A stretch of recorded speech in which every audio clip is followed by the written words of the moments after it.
what is your industry? I feel like that's such like a loaded question for me because I do multiple different things. You know, I started out really in the industry on the catering end, the venue side, really just working one-on-one with brides. You know, that was like not even so much planners, like really with the couples. How long ago was this? I mean, like starting with that end of the business, like 10 years. Okay. Yeah. And I did that up until 3 years ago. And I thought I would like really, really miss it when I left. What did you think you'd miss about it? Just like the day-to-day, being on site, being at the venue. You know, I always had somewhere to go every day. Now I work from home. And before having my son, like working from home was kind of like torturous for me. Like I was like, oh my God, like how do people do this?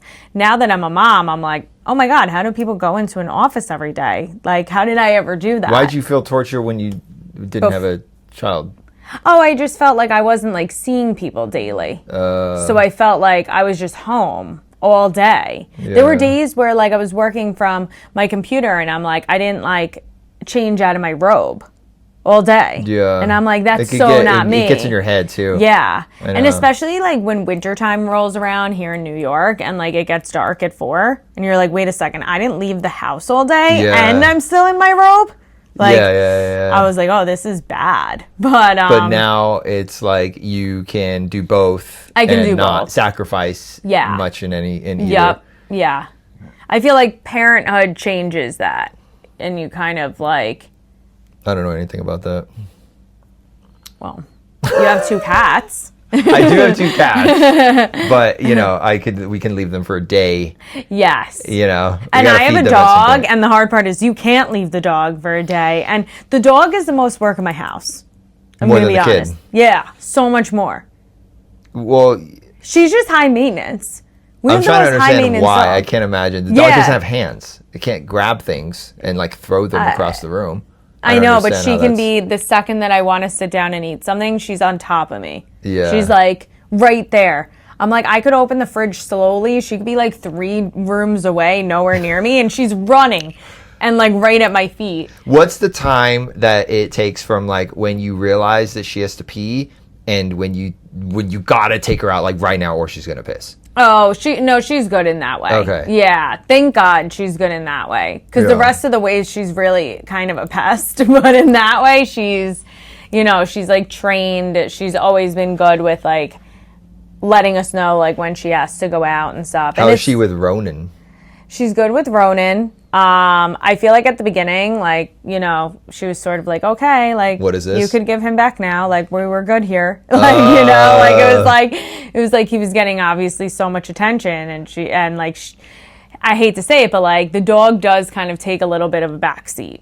Like once, and our dog was like front and center before Ronan. You know, she like drove with us down to Florida. Doesn't mean she can't do that anymore. Oh no, she still does, but it's just not all about her anymore. Yeah. So she was just like definitely like, okay, like chop chop, like he was fun for the day, like we can give him back. But now that he eats, you know, real food and runs around. The dog. No, my son. I know, I'm just kidding. I was kidding. My son, now that, like, as soon as he got in a high chair, she was like, oh, okay, this is my Super Bowl. Like, this guy is going to feed me.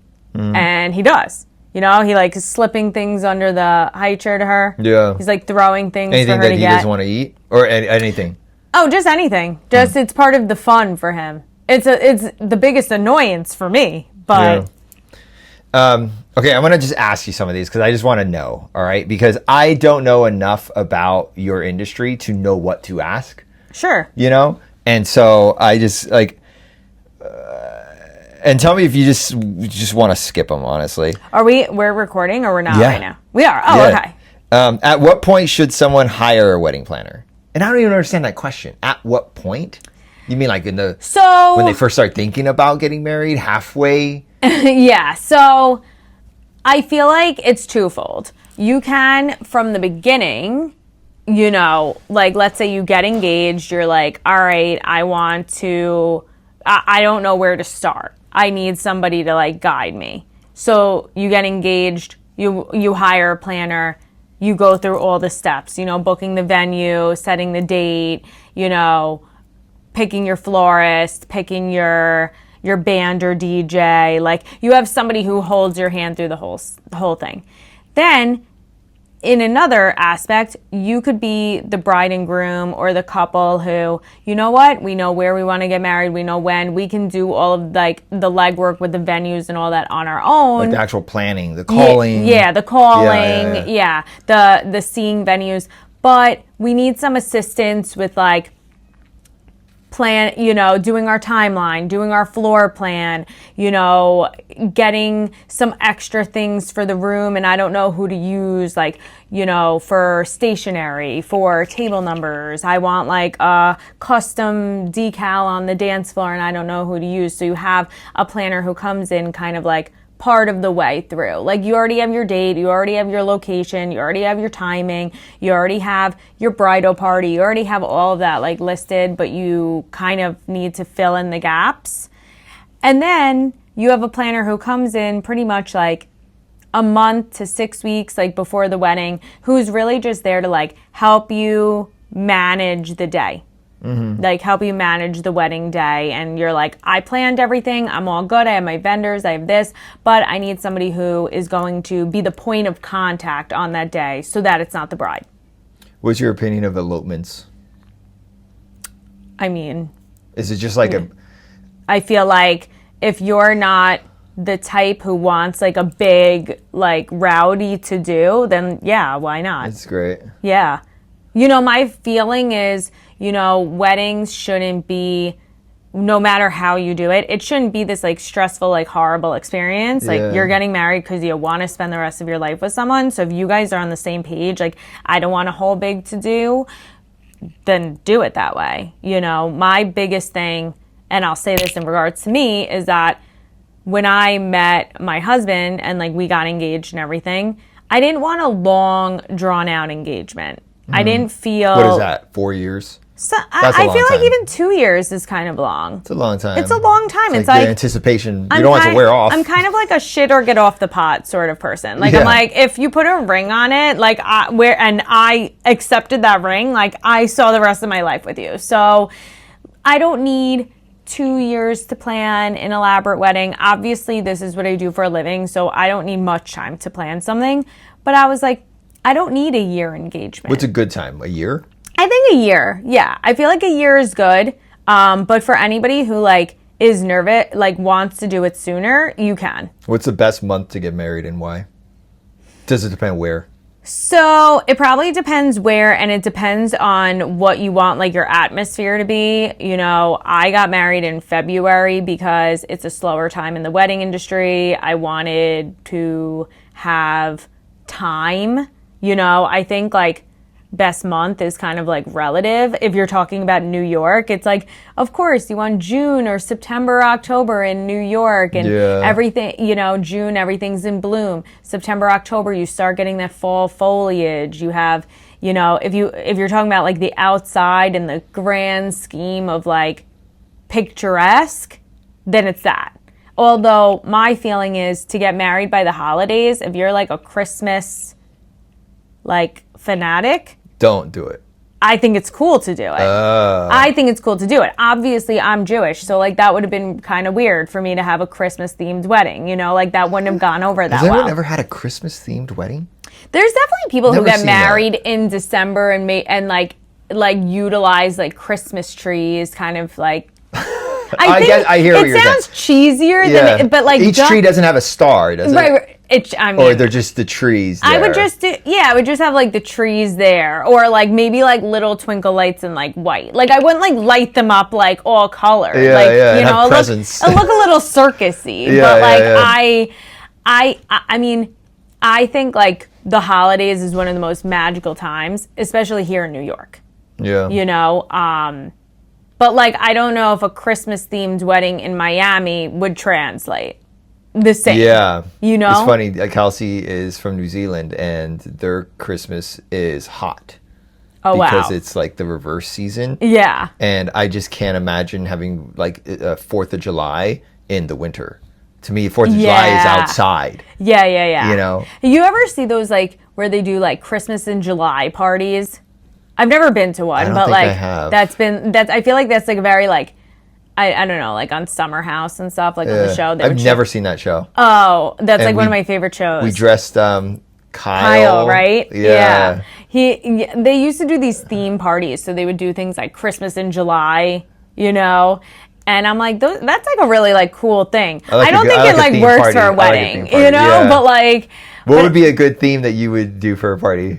What would for a party, just like a regular party? Yeah, the party you're having. What's a cool theme? Well, so like my dream in life is that I'm gonna make Hanukkah very cool. Because I feel like Christmas is always cool for people, right? Presents, but the fat guy. Hanukkah has not been seen as so cool. But I'm gonna do it big. Yeah. Every Hanukkah. I also feel like I want my son to like really feel like Hanukkah and stuff is like cool. Yeah. You know? Well, I don't know enough about it. I think not everybody, but a lot of people know about Christmas because of the marketing. It's the fucking, you know. Yeah. But I'm trying to think of some other theme type of stuff though that is. We did like, Lunchables. Fun. Wow. So we had a party and we had like little squares of cheese and crackers and peanut butter jelly sandwiches, and we did milk-based cocktails. Oh, that's a cool one. Yeah. That is cool. I'm a really big like dessert person, so I'd love to do things like based around dessert, I feel like. Do you prefer chocolate or like key lime pie? Chocolate.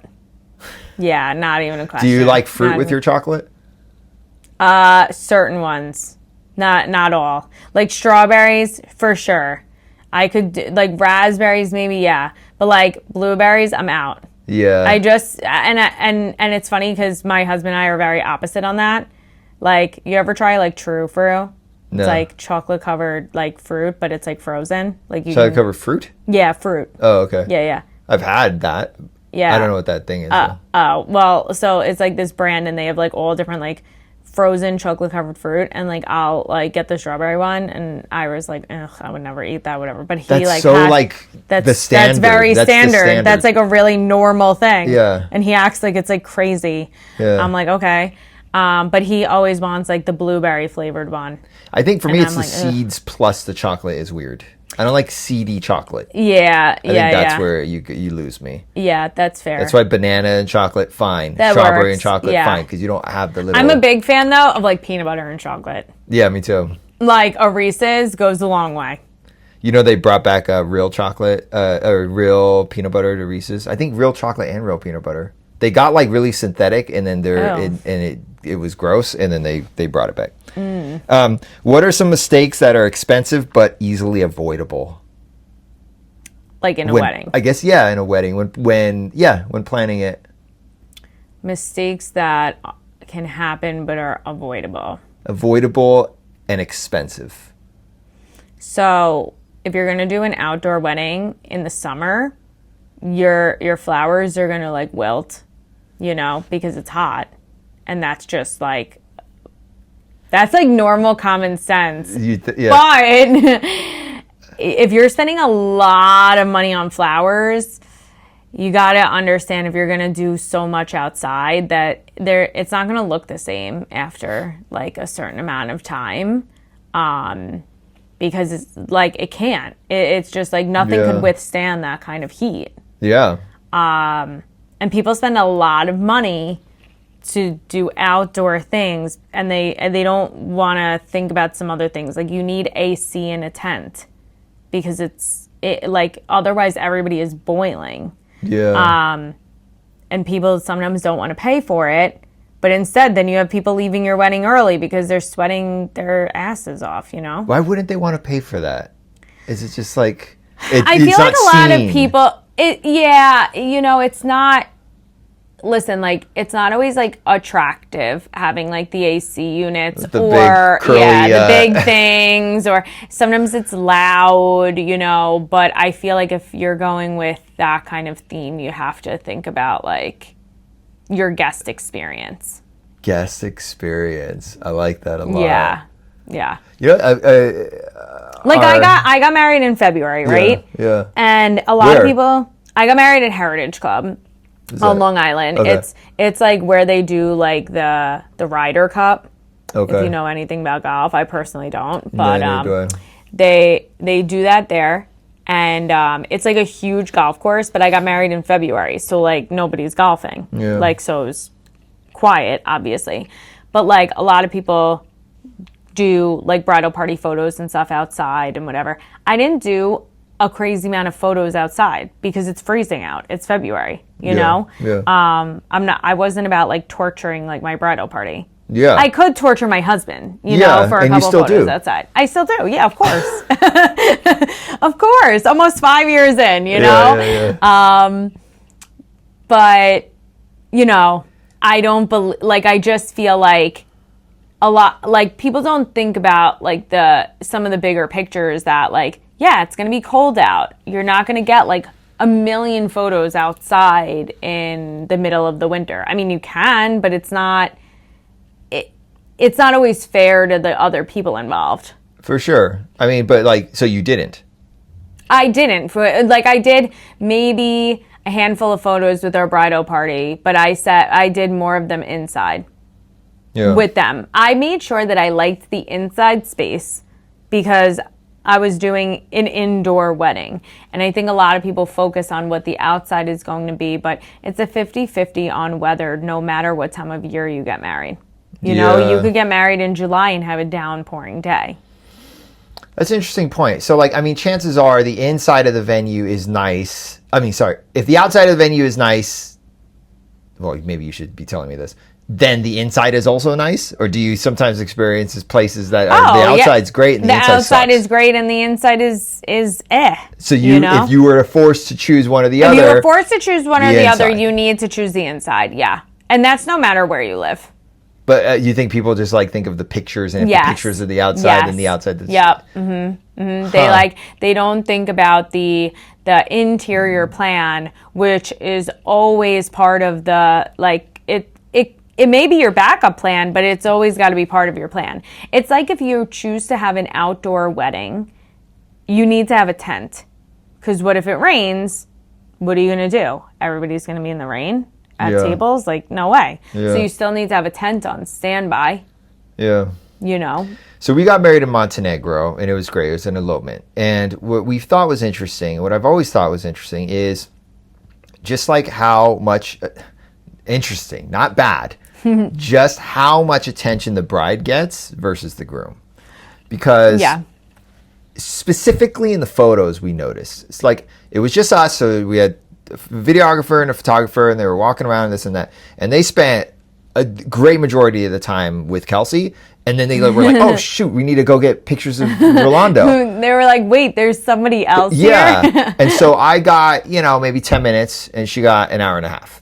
That's and so funny. Maybe some of that is because it was Montenegro, and it's the I don't think culture. So that's kind of where I'm going here. Yeah, I think it would be the same here. Like, why? Specifically, what I've noticed is just the groom's outfit is very rarely talked about. It's very which rarely. Is ironic in our industry. In my industry. Well, in yours, I feel like when it comes down to like wedding planning, it's always seen as like the bride number one, and like the groom, it's like, well, he's there. It's because the groom is usually not as enthusiastic. Unless it's two grooms. Of course. Unless it's two grooms, then Do you still feel like even if there's two grooms, there's one groom that's a little more excited about the wedding? Yeah, usually yes.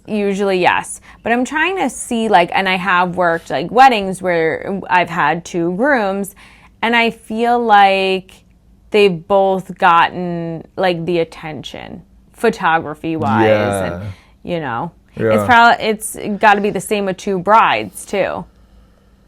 Yeah, I think women are just, and this might be a bit of a hot take. I don't know why, but I think women are just overall just better looking than guys. They just are they're just more attractive. Like they're just, people like looking at women more than as guys. a woman, like I have to agree.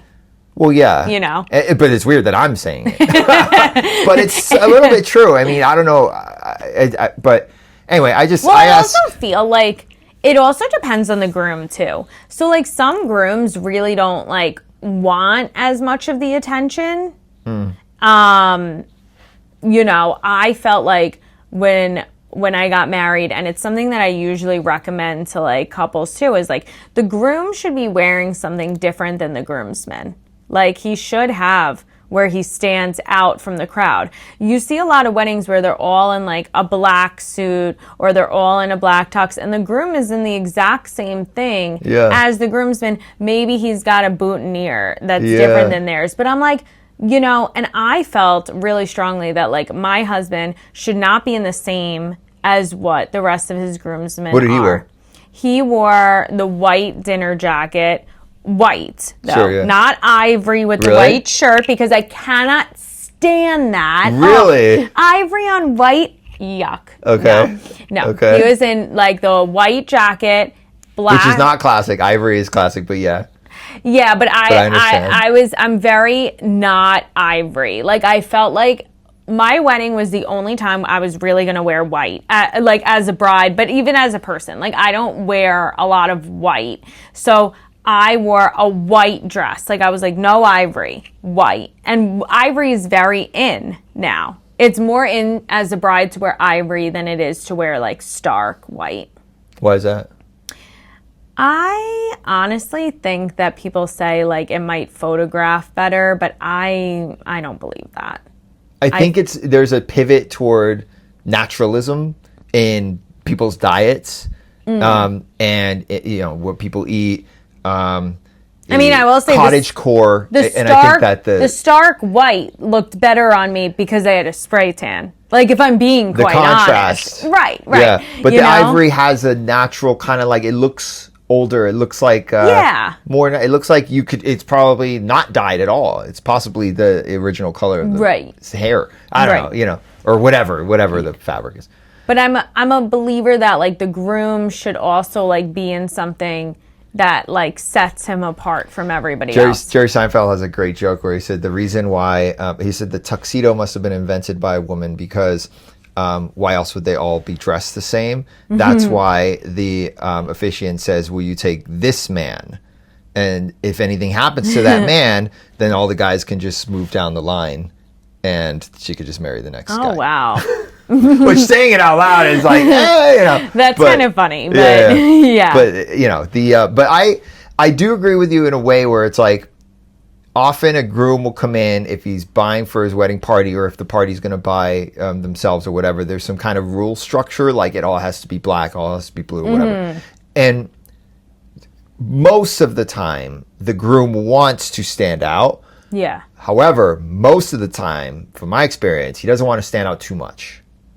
I don't know why, but I don't know why so it's usually a lapel difference or yes, it's usually or like a tie difference, like where the groom does a bow tie and everybody else does like a regular tie. If they're in suits, yeah. I have to say, like, I love a bow tie with a tux. Sure. I just think it's so much better than a regular tie. Well, I think it elevates the look, it classes it up. So the reason for that is because the bow tie is supposed to be like a plate. It's supposed to put your head on a plate. That's its purpose. It creates an area for your head to rest. And when you're in a black tie environment, everybody's theoretically wearing a black tuxedo. All the dudes are wearing black tuxedos, and their heads are all on plates. It's supposed to encourage conversation without class.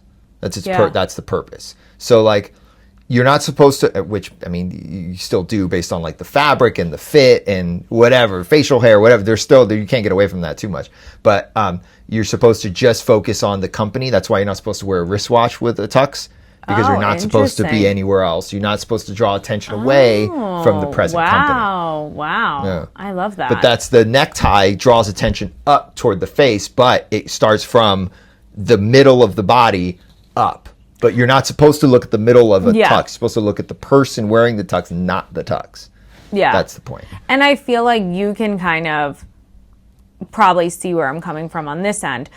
When we're talking about like bridal wear, let's say, so wedding wear, I feel like what you choose to wear will then like enforce all the rest of your decisions around your accessories as a man or woman, you know? Like I feel like what you choose, like the tux that you choose or the dress that you choose will then help you choose the other things around it. Mm-hmm. You know, like speaking on the bridal side is like when I chose my dress, I knew after choosing that dress that I needed to wear my hair up.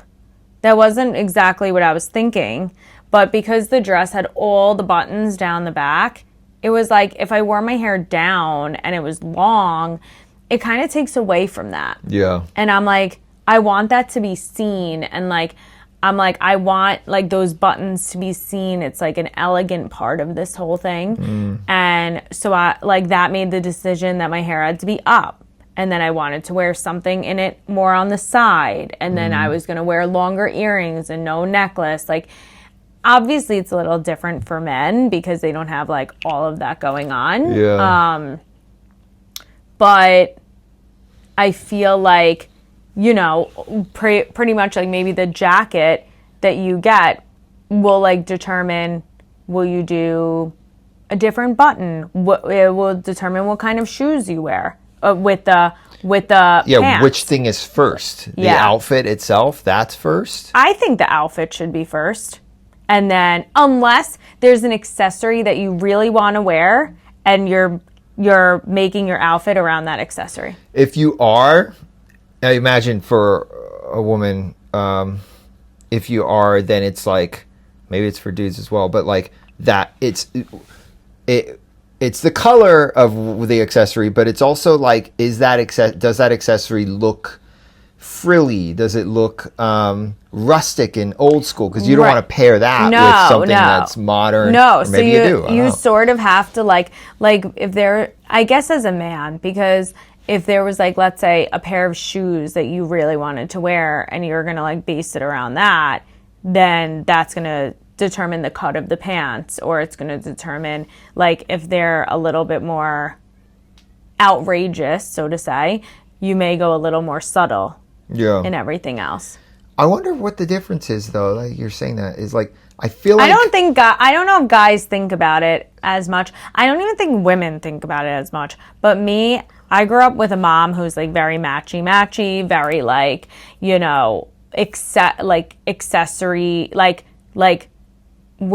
go clean on the clothes and then dress it up in accessories, kind of, is how I've more grown up. Yeah. You know? Because if you go a little busier on the clothes, which is okay, you're going to go a little simpler in the accessories. Yeah. The guys, I feel like they don't spend as much money on their outfits when they're getting married than the bride. I don't know if it's just because usually, I mean, I've had some guys buy tuxes that were more expensive than the bride's dress, but it's just because that bride wanted that dress. It doesn't matter how much that dress costs. It was just that dress. But I will say this, with a tux or like a very fitted suit or whatever you're going to choose, you can wear it more times than the wedding as a man. So like it is really worth the investment. I'm not saying a wedding dress is not worth the investment. Of course it is, but you're not going to wear it again. Yeah. That would be really crazy. Yeah. Like, where are you rolling up to in your wedding dress? Yeah. Really? Like, I know. You know? I mean, yeah. Yeah, Kelsey was considering dyeing her dress. Yeah. Which is like, she's having a hard time finding a place that would do it, honestly. I don't know if maybe you have one. But because the look is like, yeah, it's a wedding dress, but it can be converted a little bit to be like a dress you wear to an opera like or something. a gala. Yeah, or yeah, something. yeah. Yeah. I mean, it's definitely options that you can do. I mean, people dye shoes all the time, so. Do you have experience with wedding photographers? Imagine so, right? Yeah, of course. Planning. Wait, you were doing planning for like 8 years? I mean, planning I've been doing, probably for like 10 years. Yeah. Yeah. I've just always done it alongside another job. Yeah. So it's always been kind of like my side gig to like whatever my full-time gig is. But fortunately, like my full-time job has always been something that in a way requires that experience. That's that's ideal. Yeah. I mean, if it didn't, that would be fun. Yeah, sad. People usually have side gigs that don't really like always correlate with like exactly what they do. But all of my jobs and all of my things are all like encompassed into the event world. They always have been. Yeah. That's just growing up, like being a teenager working in catering. Like, it was either you're gonna like love it or never want to do it. It's like restaurants, like if you grew up serving, you were either like, oh my God, I hate this, or wait, like the restaurant world and stuff is for me. And that was, it was my calling. Why were you in catering when you were that young? Oh, it's just like my job. Like really? Yeah. And I didn't know, I knew I always liked events and like I liked designing things. I was very creative, but I didn't know if it was really going to be exactly the world I was going to be in. I kind of thought I was going to be in PR, and I did work in PR and events for a couple of years out of college, but I always did catering on the side, and it just felt like working weddings versus working like corporate events just felt a lot more meaningful for me. I mean, people has been pretty much the core of everything you've been doing is people. I mean, even if it's not directly with the people, it's like the catering is not necessarily directly with the people, but you're still but it was a way into that world. And I do feel like it's helped me a lot in my career because like just knowing like how to set a table is a very like key like concept. But like you don't think about that, and this is what I say to a lot of people who want to become wedding planners and they really don't have the experience. I'm like, you need to go work under somebody who knows the business, who really, really knows the business. And if they have any background in like catering prior to becoming a planner, they're going to be a good planner. Why? Because they really know how the kitchen works. They know timing on food and when that needs to happen. So when they're making a timeline, because the truth is planners and venue managers always bump heads. But if you're a planner that's worked on the venue side, you'll never bump heads with the venue because you understand their timing.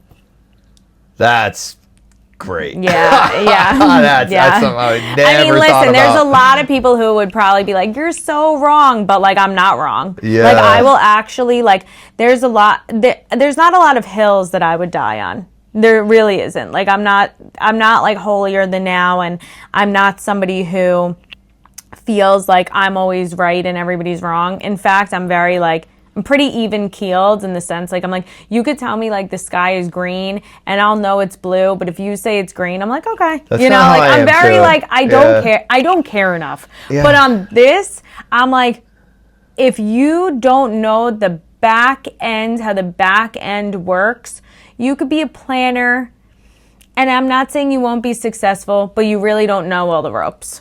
Yeah, I agree with you. I mean, that's how it is with me in styling and designing clothes now is like, why is this that way? You don't have to go into, like, you don't have to give me the year that the thing came out or whatever, but like just kind of the general reason why. And if it's just a feeling, it's kind of not enough. Because then you're framing this whole outfit around just what you think as opposed to what you know. It's concerning. It's also like, when it's a big day like your wedding, like it's everything is a memento. right? Like, I'm like, you're not just going to like get rid of your wedding dress. You're not just going to get rid of your wedding tux. You're not going to, you're not getting rid of like wedding bands and all of these things. And like, I'm very, I like to like declutter, right? Like I live to declutter, but then I will be going through clothes to get rid of something, right? Like get rid of stuff. And I'm like, oh, I can't get rid of that.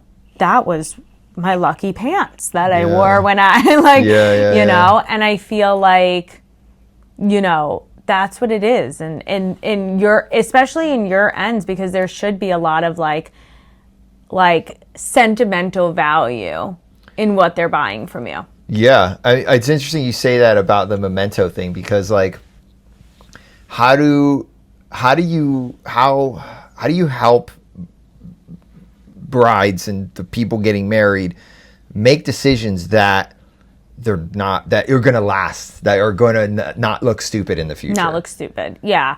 Well, here's the thing. My feeling is I may not agree with like everything you do, like styling wise for like a wedding, right? Like I may not agree with your color scheme, right? I once had a wedding and the groom was like very, very involved, which is funny. I see that a lot more now than I ever have before. But this groom was like, yeah, like our color scheme is like burnt orange and teal. And I just remember like sitting there being like, that's very different, that's very like interesting. And in my head I was like, I have no idea how this is going to work, like yikes. But I'm like, if you're both on the same page with that, I don't need to love it. You need to love it. So if you're good with it, I'm good with it. I'm good to execute your plan how you see fit.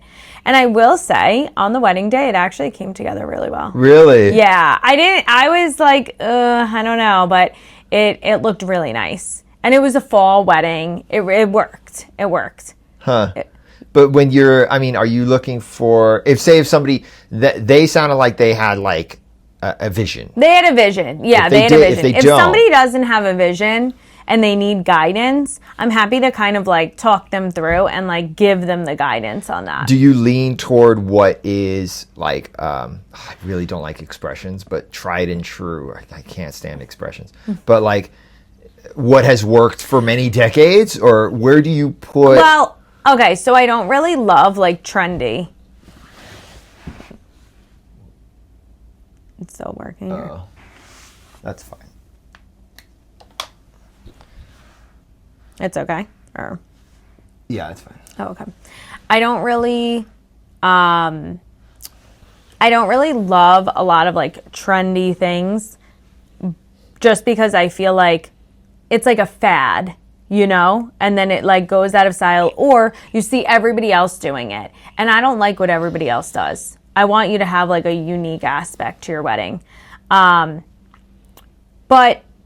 like it is okay to like have things stand out. And like I'll use myself as an example before I go into like some other examples. When I picked my wedding venue, like my original color scheme of kind of what I was thinking for my wedding was doing like silvers and golds and metallics and like doing that. And then when I picked my wedding venue, there was a lot of green in the venue. And I'm like, this venue needs green. Like this venue needs like that green, but I want to do like different pops with it. So I did like, my color scheme was like green mixed with like light lavender, like to make it pop, and golds, and like, and it looked awesome in the room. Green and lavender is nice together. It looked really, really, really nice. But that wasn't the original plan, right?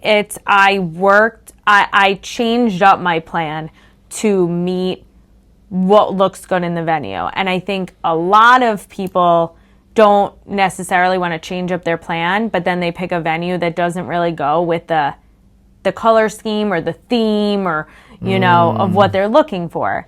It's kind of like if you want like something where you're on the water and then you're choosing a venue with no windows and no water, you're not going to do under the sea. Yeah. Yeah. I mean, not saying under. So you choose the venue first. I mean, in my experience, you choose the venue first. You can have a kind of a general vision, but if you get married to the vision and you try to find the venue to match the vision, yes, I think you need to choose your venue first and then create your vision around that, because the venue like sets the tone for the rest of the theme of the wedding.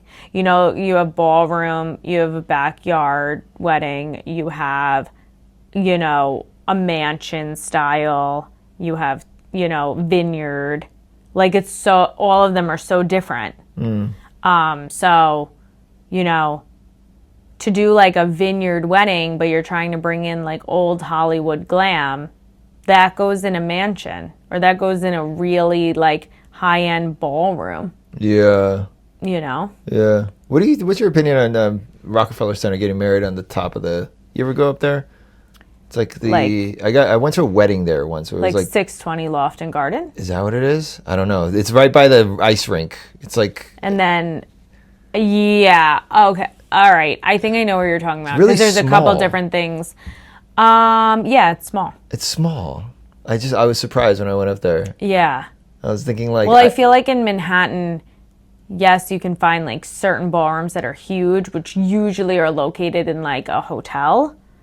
But a lot of venues in Manhattan are small. Yeah. How would you just like, I guess, I mean, you could probably just Google ballrooms and you'll find some. Oh, there's so many. I mean, there's so many all over. It depends where you want to be, you know. When I booked my own wedding, I was working at the New York Botanical Garden. I remember that. In the Bronx. I remember that. And everybody was like, you're not going to get married at the Garden. And I'm like, there's a couple reasons why I'm not going to get married at the Garden. Not because it's not a great venue, because it is. But because my feeling is you need the gorgeous day to make it really like what you would want. And I don't think I'm the outdoor garden-esque bride. And I also wanted to invite people from work, and I thought like that might be weird for them to like be there. But I knew if it rained that day, it was just gonna kill my vibe, because it wasn't that same. It's, you really want, like, you pray for the good weather there. Yeah. Every time I was working a wedding, I was just like praying, like, please don't rain, please don't rain. You could rain after ceremony, but just like not for ceremony. And like, even in all the time I was there, I think I had maybe 3 weddings where it rained for ceremony and that we had to do it inside. But 3 that's not a lot out of how many I've worked. Yeah. And I think choosing, you know, I didn't feel I was like the outdoor bride. I also am like very like keen on my hair and how it would look that day. And I have curly hair, and it would like, if it got frizzy, well, I feel like you're proud of what you do, whatever it is. Yeah. And I feel like if you can't, if it's out of your control, right? It will reflect on you, and you got to tell people, listen, this was not my plan, everybody. Yeah. And you'd rather just be able to have your plan executed in the way you want it to be, and clean, which is best for indoor. Yeah. A funny thing is, my bat mitzvah was on a 2-foot snowstorm. So, because my birthday is in January, and your bat mitzvah is always around the time of your birthday. So my bat mitzvah was like 4 days after my birthday. It was January 22nd, 2005. It's a really long time ago. And and it was there was 2 feet of snow. And it was up the block from my house. It was at like our temple, which was like up the block from our house. And when I was booking my wedding for February, okay, everyone was like my friends who had been to my bat mitzvah, like friends that have had that long, were like, you're going to get married in February? Like, don't you remember your bat mitzvah? Yeah. And I was like, yeah, but lightning doesn't strike twice, you know? It didn't we're snow good. at your wedding, did it? It didn't. Okay. I actually kind of wanted it to snow a little bit, because it was like the ballroom had all these windows, and I thought it would just like look so cool. But I'm like, I can't complain that it didn't snow, you know? Like, that would be a wild like thing to do. Yeah. But funny enough, like when we booked our wedding, there were no Saturdays available because we booked like right after the craziness of COVID. So there weren't a lot of dates. So we had to book a Sunday. And for me, like booking the Sunday was like the hardest thing I had to do. It sounds so stupid, but I was like, oh no, I just feel like Saturdays are more of like the fun day. But one Saturday opened up January 29th. And I kept saying to Ira, I was like, should we move into that date? And he was like, Estee, we just secured all of our vendors. We're never going to get them for that day. Like, let it go. Let it go. Thank God that I did let it go and that we didn't. That day, January 29th, ended up being the biggest snowstorm of 2022. No. And all the venues had to close because there was no power. So my wedding would have had to be rescheduled if I did that. Wow. So I'm really glad that obviously I listened to my husband and let it go. Yeah. But also don't ever do that again. Yeah. Listen to your husband and let it go. Oh, no. one time. He gets one. One time. He gets one. It was a one time. And, luckily, like, he was right. Yeah. If he wasn't, but yeah. No, but it also, I felt like it was meant to be the day that we got married because it was the anniversary of our first date. And it was like the only day open. So it was meant to be. Where January 29th had no like emotional reasoning or anything like that. But I always crack up at that because like every time like I'm like, remember when we like almost changed our whole wedding and then we would have gotten like snowed out. How many weddings have you been to? Been to like as a guest? I guess. Well, no, I would say just been like just worked, been to, just been there. Oh, I mean, can you even hundreds? Really? Yeah. In some sort of facet. Yeah. Mostly New York. Yeah, mostly like New York, New Jersey, Connecticut, like tri-state. Done some stuff in like Florida, but for the most part, tri-state. From all these weddings that you've been to, you worked. What, if anything, have you learned or kind of lessons that you got from just relationships between the two people getting married and just relationships in general? Have you felt it like have some bride and grooms have been just meshed perfectly? Have you seen some argue? Like what? Any stories? Any interesting stories? I feel like I've been really fortunate to see mostly successful couples, right? When you say successful, you mean still like married? Still married. Okay. Still married, right? Yeah, I got to say it that way because like there have been like one or two like where happens. they've gone. Yeah, Sure. of course. Which is like, as somebody who like worked that wedding, it's so hard to see because I was you're going like, to ask oh that. man, Yeah. like they're not married anymore. Like that's so like. And I remember like one of those couples I did see like for the long haul. And I'm usually pretty good like that. Like I am pretty good. I've set a couple people up in my lifetime who are married. So I feel like I really have like a knack for setting people up and like knowing who's a good fit and stuff. So this couple I was genuinely a little bit like surprised. But I think planning a wedding, society makes it like it's the hardest thing that you'll do. And oh my God, it shouldn't be. Mm-hmm. It shouldn't be. And that's despite your vendors, despite if you have a planner or not. Like it's you and your partner like really being on the same page on whatever that is. And I think a lot of the fights, or the stress comes around money and it comes around family. In regards to a wedding. And, this is a little side note, but my therapist once said to me, like, couples have 4 things that in life that can be a fight, let alone a constant fight. And that's money, sex, family, like in-laws, And did she say like religion? I guess like religion, politics, like beliefs. Systems, like where, children. Children. What, like having them or not, or just having them or not, how you want to raise them, and I think a lot of people should be having a lot of those like hard conversations, or I don't think they're hard, but they're just like in-depth conversations prior to being engaged. Like I laid it all out on the line on first date with my husband. Because I didn't think he was going to be my husband. So I was like, whatever. Yeah. And little did I know, like, he would propose 3.5 months later, and by like a year together, we were married. So, but I think that in like all the weddings I've worked and the couples that I've worked with and stuff, and,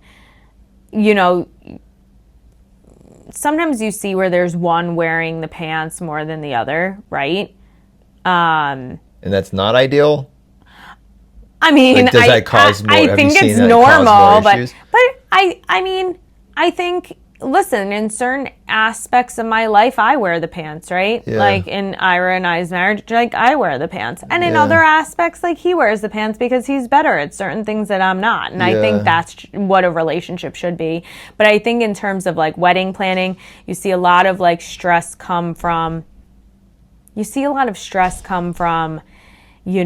family dynamics and money being spent. So if you kind of lay that stuff out prior, I don't think you'll have so much of the battles. Yeah. But I do think, something I always say to like my couples, I'm like, tell me like the things that are stressful, or tell me the people that stress you out, because like I'll handle them that day. Like, I'll just give them more TLC. Like, if your mother-in-law is, like, the pain in the ass, don't worry. Like, I'll be, like, so on top of your mother-in-law that she feels so special. Yeah, that she leaves you alone. That's great. Because I know, like, that's just what it is. Everybody's, like, high intensity. I feel like I just feel like that comes from experience. Like, you can't have that mentality. I feel like maybe, and I don't know shit about this, but like, you feel like if you're an early wedding planner, you're just thinking about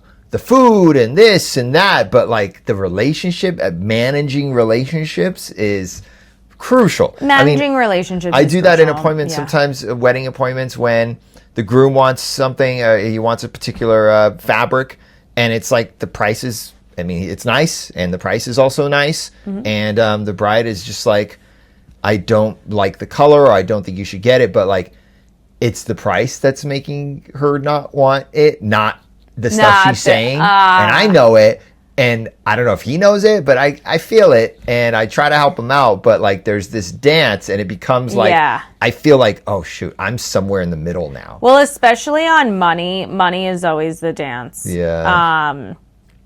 Yeah.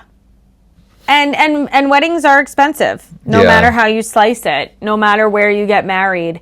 And you could have a budget in mind, and that, you could try to stick to it all as much as you can. And sometimes you do. And sometimes you're like, that was a preliminary budget, Yeah. Or like, you spend all this stuff, and then it just keeps coming. It's just, things keep coming up. We got to get this, we got to get that. Yeah, well, a lot of it comes down to, from what I've seen, is how many people are invited. And then it's like, that drives the price up so much. And then it's like, parents of the bride being like, well, of course I need to invite them. They're my colleagues from work. Or I need to invite, and you're just like, why do I need your colleagues at my wedding? There's a lot of that. Hilarious. What I've seen a lot of. So it's very, it's traditional and customary in a Jewish wedding that both parents walk the bride and the groom down the aisle, both parents. One after the other, or at the same time? At the same time. So like, groom goes down first with both of his parents, and the bride goes down with both of her parents. So not That's just nice. Right. I mean, as opposed to what? The bride walking down with the dad. As opposed to like the groom like walking by himself or the bride just being with her dad.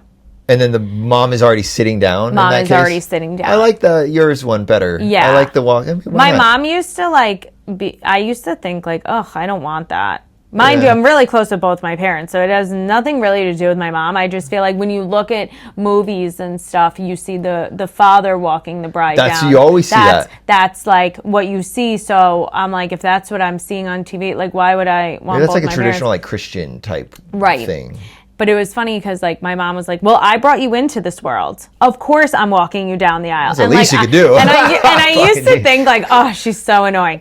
Now as like a mother, like I'm just like, of course I'm walking all my children down the aisle. Like, and I'll have couples who are like, you know, like not Jewish, like, you know, and they're like, well, you know, I don't know what like my or if divorce is there. If divorce is there, like the parents are divorced and one party is remarried and the other one's not, right? So like I had a couple and the groom's father is remarried and the mom is not. The mother of the groom's not. And, you know, I think she didn't really want to just be sitting down and not going down the aisle. And I said to my groom, I was like, why don't you walk down with your mom? And I was like, that will settle all of this. And he was like, oh my God, that's so smart. You're right. Yeah. You're right. And that just came from your... Yeah. And I was like, this way, she's part of it. You don't have to worry about like her not feeling part of it. Now you're not walking down by yourself. Your dad can walk down with his wife and everybody is settled. Yeah. Do you have any weird officiant stories? Officiant story. It's okay. I once was at a wedding and the officiant just seemed very nervous, and then she got like the name of like the groom wrong. And I was just kind of like, why? Like, why did they choose this person? You know, that's funny. I don't know. I feel like you know you have to choose your officiant like wisely, and like that could be all different like ways too. Like it could be like you're going the more religious route and you use a priest or a rabbi, or you're doing more justice of the peace, or you're having a friend marry you. Like, but if you're gonna have a friend marry you, like, you know, they like it's hard because they're not professionals. Yeah, they're not professionals. So like, unless your friend is a professional, like, you know, something like justice of the peace or does this all the time, because they like it is nerve-wracking. Yeah, you know it's funny, like I like did like the online like getting ordained like during COVID.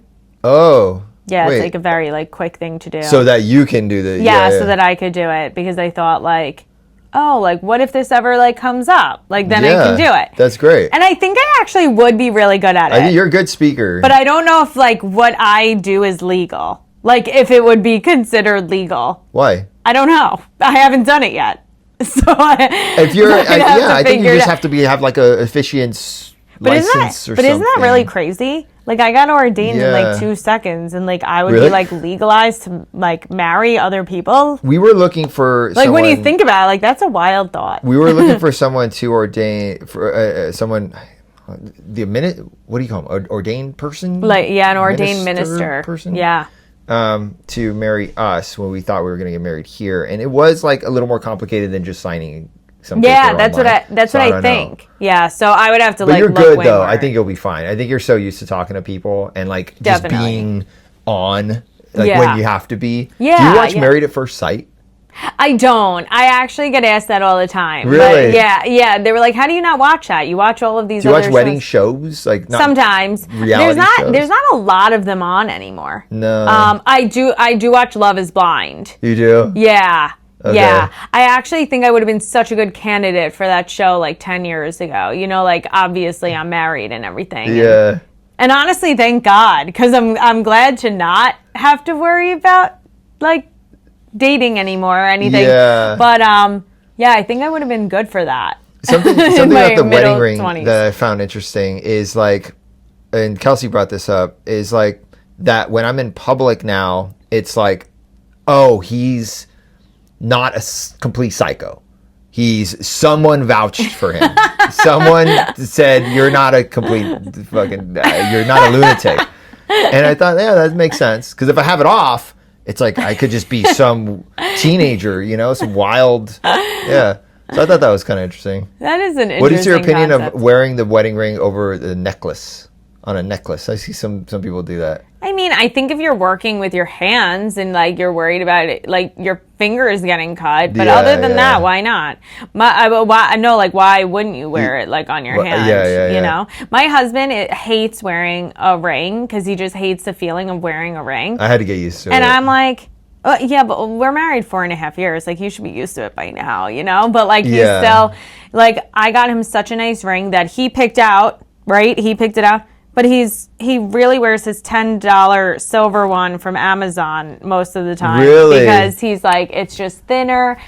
And I'm like... Maybe he wants to protect the nice one. Maybe he doesn't want to... I guess. Yeah. But what's funny is, like, he'll be like, sometimes, like, we'll be out and he'll, like, won't be wearing it because he's like, it's uncomfortable and we've just been home all day or we've been whatever. And I'm like, well, how's everybody going to know that you're married? And he's like, well, I'm here with my wife, You and want like, people that... I want them to know. He's locked down. Yeah. He's mine. Haven't you heard, though, that, like, sometimes the wedding ring is, like, attractive to some girls? Some women? Yeah. Like I mean, I've heard that. Why? That's really weird, though. That, like, that? Yeah. I mean, if I was a single woman and I saw a man wearing a wedding ring, I'd be like, he's married, because that's what it is. Because I would think as the female or the woman, it's like that person has a wedding ring, so therefore it's like, where can this go? Like, if I start a conversation with this person, how's it gonna go? Am I gonna like take him away? But is it maybe it's, oh, that person might feel like what you can't repressed. Have. Yeah. So like maybe it'll be easier for me to get close because. That's wild. It is wild. I'm glad we don't know anything about it. Band or DJ? Band. I mean, I love a band. I mean, I think depending on the setting and where you are, like you can't go wrong with a DJ. Well, no, you know what? I can't say that confidently. You can. It depends on the DJ. But I know a lot of amazing DJs and a lot like that. Like, if I was looking for a DJ, it'd be, like, no issue. I have seen some DJs that are, like, questionable or that talk too much. Like, we don't need a lot of talking from a DJ at a wedding. Yeah. So, no. Or they're playing something really stupid, like the Macarena or something, and you're like, it's 2026. Like, what do you mean? But I think a band elevates a lot. I think a lot of people now are doing like a mixture. Like they're doing like a DJ and then adding in a couple like instruments, like a saxophonist. That's cool. And that mixture, that saves on cost while also like giving you a little bit more of like live music. Yeah. I like this. What's a wedding trend that you hope disappears? I don't even know what I don't know what wedding trends. I don't follow weddings like that. Like, what is a trend that's happening now? Well, okay, so this can be so many different things, like all different like topics on the weddings, right? Like all different sections. Yeah. So one of them is like, for a while, everybody was doing like espresso martinis as their signature cocktail. And they thought they were so unique to do an espresso martini bar. And I'm like, this is not unique. Why? I've seen it a million times. Yeah.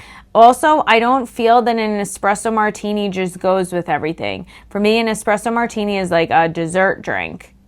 That's in my mind. How many are you going to have? I'm like, you're not having a filet mignon with an espresso martini. Like, that sounds disgusting to me. So I'm like, it does sound kind of gross. Right? It's gross. So we were seeing that for a really long time.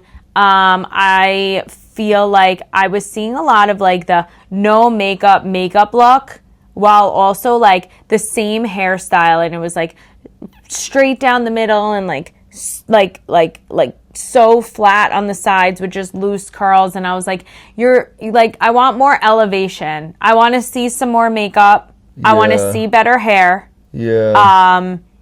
Like this isn't doing it for me. It kind of goes back to the ivory dress thing. In my view, what I see is like the people who don't want to look overly done. So they play it down. And but to I me, think what your point is, I'd rather see overly done. I would rather see overly done. You're the bride. My opinion of that is like, if you're not going to do overly done today, it's never going to happen. Like like every single bride that I meet, like when they're like, oh, I don't know what I'm going to do with my hair yet and whatever. I'm like, are you doing like a piece in your hair? Like whether it's like a jeweled comb or like a headband or something. I'm not telling you to wear like Princess Diana's tiara, but I am telling you, if you're wearing a $10,000 dress that you got from Kleinfeld, you need something in your hair. Yeah. I'm telling you that you need it.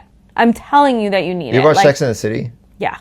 You see the movie? Oh yeah, with the bird on her head. I wore a bird on my head. What is your opinion on like? Because I know the movie they had to create drama. I get it, but like, first of all, Big should have went. Which we met Big the other night. We had a party. Oh wow, yeah, that's it was so pretty cool. I forget his actual name. But yeah, Christopher Noth. There you go. He was cool. He was nice. Anyway, so he should have gone in to the library. He should have gone in. He should have waited all sad. Yeah. But should she have been as mad as she was? Forget about the fact that there had to have been conflict in the movie. Well, so if it was real life. So the Big and Carrie thing, she should have never been waiting for this man. Because when a man wants to be with you, he puts a ring on it and he gets that done. Like I once said I was dating this guy. This was before Ira, obviously. Sure. You would think. It was yesterday. I'll cut that part out. If it wasn't, I'll cut it out. I was dating this guy, and it was starting to like get a little bit more serious. Not so serious, but I liked him, right? And he like told me, he was like, I don't think we should see each other anymore. And I was really honestly shocked, right? Like I was like, what do you, like everything was good. Like where is this coming from? And he goes, you said something to me that made me realize like, I don't think you and I are on the same page. And like, I believe that like you should have the things that you want. And like, I don't think I'm the person to give them to you. It was actually a very mature conversation. Sounds nice. And I was like, well, okay, but like, where is this coming from? And he said, you said something to me that it doesn't take 10 years to figure out if someone is like the one for you. Like, yeah, I agree. Yeah. Like you don't see like dating someone for like an extended period of time. Like when it's right, you'll know, they'll lock it down kind of thing. And I was like, I don't remember saying that to you, but that sounds exactly like something I would say. Yeah. So I do believe you. Yeah. I go, and I'm like, I can't fault you for not being on the same page with me. I'm like, I appreciate you for honestly not wasting my time, let alone your own, but like more so about me. And I feel that when you meet the right person, you know after a couple dates, I'm not saying get married after a couple dates, all right? Sure, yeah. But Yeah. Like it's not like, it doesn't take 10 dates for you to be like, oh, I think I like this person. Like, no, like, yeah. And I will say like with my husband, I didn't think I'd get engaged as fast as we did, but he was very like, he made it known that he liked me, that he wanted to see me, he wanted to spend time with me, that he would move heaven and earth to see me. Whatever it is, whatever time worked, he was going to make it happen. And that's just what it is when you meet the right person. Because you know what it's like dating before you meet the right person. You're sort of like, it's always like you're in a limbo. You're like, I don't know. Do they like me? Do they not like me? Should I answer the text right away? Should I wait an hour? Should I leave him on red? Should I not? Like, and it's like, I didn't play any games. Like, I'm not a game playing person. And like with Ira, there was no games. Like he was very much like, we went out on a date and he's like, I want to see you again. And like, he made it happen a week later. Like, and I do think that when it's the right person, those things just like flow faster. There's no games to be played. And in Sex and the City, you know, I mean, she waited around like for literally like 10 years or whatever for him. Like I would have been like, goodbye. That would have been the biggest turnoff for me. Okay, so what you're saying is she shouldn't have been surprised when he didn't show up because he took so long anyway. I mean, I think if you're going to all of those lengths to finally be getting married and to be like, you know, you're having this big whoop-de-doo at the New York Public Library. Like, it's crazy that he didn't go in, but I think we saw him as being non-committal, so it wasn't shocking to. Are you Charlotte? I mean, I think in Sex and the City, like, all girls have, like, a little piece of, like, all of them in them. I think on the traditional sense, I'm very much like a Charlotte. Are you really? Yeah, did I get it? I think so, yeah. I mean, I'm a lot more, like, career, like, ambitious, like, in a lot of ways, but I'm very, I feel like I'm surprisingly traditional. People wouldn't always think about that of me, but like, you know, like when she has that line, she's like, I'm 35, I've been dating for 15 years, I'm exhausted, like, where is he? Like, I totally got that. I was like, same. Yeah. Yeah. Do you have any questions for me? Well, I feel like you have, like, done so much in like a short amount of time, kind of like me. Like you and I have like had a roller coaster in our careers, like I'd say over the past like 5 years, right? Yeah. It's like kind 5, of 10 exactly. Yeah, it's kind of like exhausting, right? Like you're sort of like, holy shit, like I don't like. It does make me like.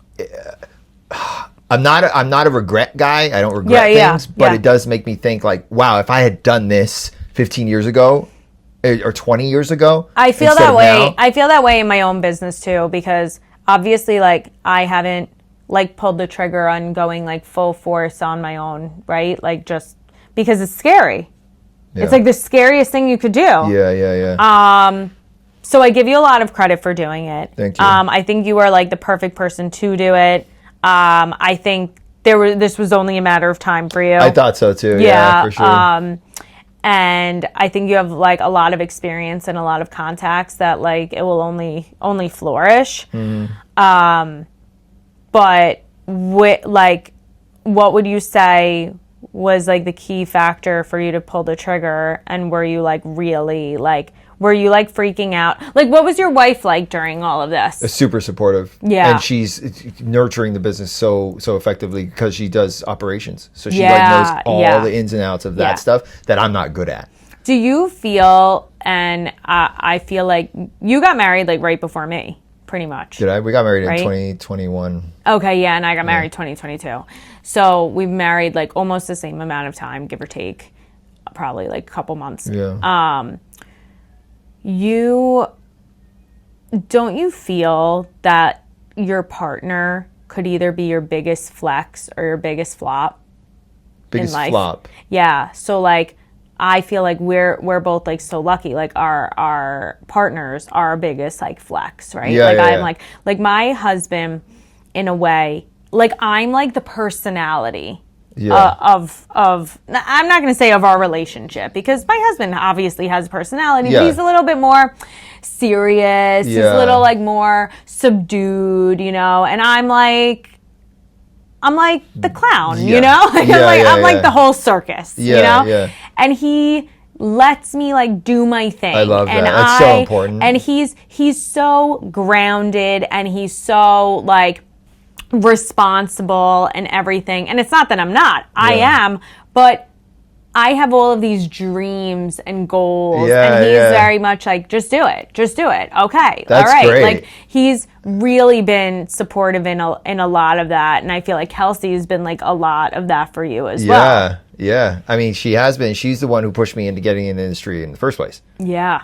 So that says a lot, because like, you know, before this I was in wine and I was hopping around. I worked at Gotham Sound, which is we offered audio equipment to the film industry. Anyway, so you know, she got me into it, and the reason why, back to the original one, was the reason why I felt like this was the time, was because I just noticed all these clothing companies, custom clothing companies, and they're all like, not all, but majority of them are just kind of like financial institutions that found something to sell.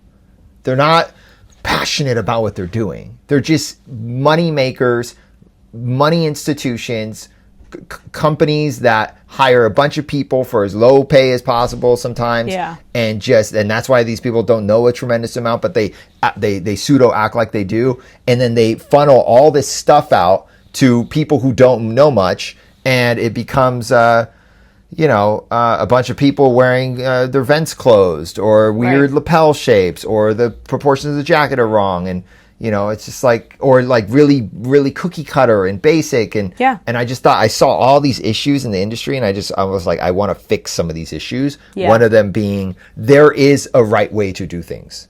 There is. I don't care. Whenever you go to a custom place, it's like, oh, do whatever you want. There's a right way to do things. And a lot of it's based on your personality and your industry. Right. And the occasion, because you're not wearing a tux to the beach, but like there's, those three things. And my psychology major and my background hits the people and the design. The occasion is kind of, you know what to wear here, and the weather and fabric composition, or material sciences, they call it. And I forgot the other thing, but yeah, it's basically just like, I was like, I want to help people more. Yeah, yeah. And I couldn't, because I was shackled by these companies that just cared about money. Yeah. That's it. Yeah. No, and I get that. I feel right now like I'm in this weird spot for myself, like work-wise, because I know, like, I'm so fortunate to get to do the work that I'm doing and work around my son, and also still build my own thing. But it's like, what do I want my own thing to be? And like, what is going to set me apart from everybody else? Mm-hmm. Because I feel like my personality is what draws people to me. But I'm like, I don't, it's been hard. It's been like a struggle for me to like figure out what I exactly want my business to be. And I don't have like anybody who works with me. Like, I don't have like a team, right? Mm-hmm. And I'm like, eventually I might need that, because and then it's like, can I trust anybody? Because that's the biggest part. Keep it light. You're right. Keep it light. Yeah, like right now I'm just like, I feel like I needed to just be just me. Maybe bring on somebody on the days that I have weddings or something like that. But I think the ethos, the reason why you're doing it is they have to also feel that. It's like, if they feel that, then how they implement that, sure, you can't control a person. But if they have that core value. Yeah. Yeah. But anyway, whatever you're doing, I think it's awesome, and I think it will be good, because you are a little bit of a shark, and I like that. I think that's super important, especially for a meek planner or a meek person is not going to I'm aggressive in the sense that, like, I'm a go-getter. I'm a doer. I don't care what needs to be done. I don't care if I have to, like, get my hands dirty to, like, get the job done. I'm not afraid because you did it. I'm not afraid of hard work. I'm not afraid of hard work. Yeah. I think, like, the hardest part for me is, like, when you're in your own business and you're charging for your services, and then, like, I've always been somebody who, like, gives everybody, like, a break, right? Because I'm just, like, that's my way. And I always thought, you know what, I need, like, a partner, because I need somebody who can, like, handle that side. Kind of like how you were saying, like, with Kelsey, like, she's good at, like, the parts where, like, you aren't good at. I know I'm not. Yeah. And I don't know if you know the story, but right before I was set to give birth, I'm talking like 2 days before my due date, I was like in business with somebody, and she totally screwed me. Yeah. And 2 days before I was set to give birth, she told me that she no longer wanted to do the business, and just doesn't have the time, this and that. And I said, I will buy you out. But meaning, I'll pay for your portion that you invested. this business isn't off the ground. So there's nothing. She wanted, because she came up with the name and it had the name first, she wanted to charge me $100,000 for a name that didn't mean anything. Oh, no. So it was like, you're living in a fantasy you world. were taking my most vulnerable time because I'm literally about to give birth, and screw me. Yeah. And after that, it really like, it made me take a step back and be like, I need to be really careful about who I'm trusting. I need to be careful about who I work with. I need to be careful about who I align with. And I think that's why my business has taken a back seat for the past year and a half. And I know I will get it back to and bring it bigger than it's ever been. But I felt like I needed to like wrap my head around that whole thing and be like, okay, you don't need a partner. You don't need any partners. Like, it's one thing to have employees at some point, but no partners. But we're talking about planning. We're talking about planning. Yeah. Yeah, we're talking about planning. You can't, I mean, you might go to Florida. I'm probably going to Florida. You're gonna do great. I think so. You know, you're gonna do great. Those I think, they need you. A New Yorker in Florida. Oh, dude. You know, they need you. And then obviously I'll still do some work here too. I'll come back and forth. And we're gonna know each other forever. Forever. We're gonna know each other. Forever. I'm gonna need more suits. Yeah, and grooms. I lost all this weight. I know, we're gonna need a new suit. I know. but also just like, I don't know. I think that the fact that you did this today, I really appreciate it. Of course, because you have a lot to say. And I think that we can go back and forth forever. I know we can. And, you know, I think that just like withholding your knowledge and your passion is a crime. Oh. So I'm glad that you did it. I appreciate that. Give me a little hug. You're the best.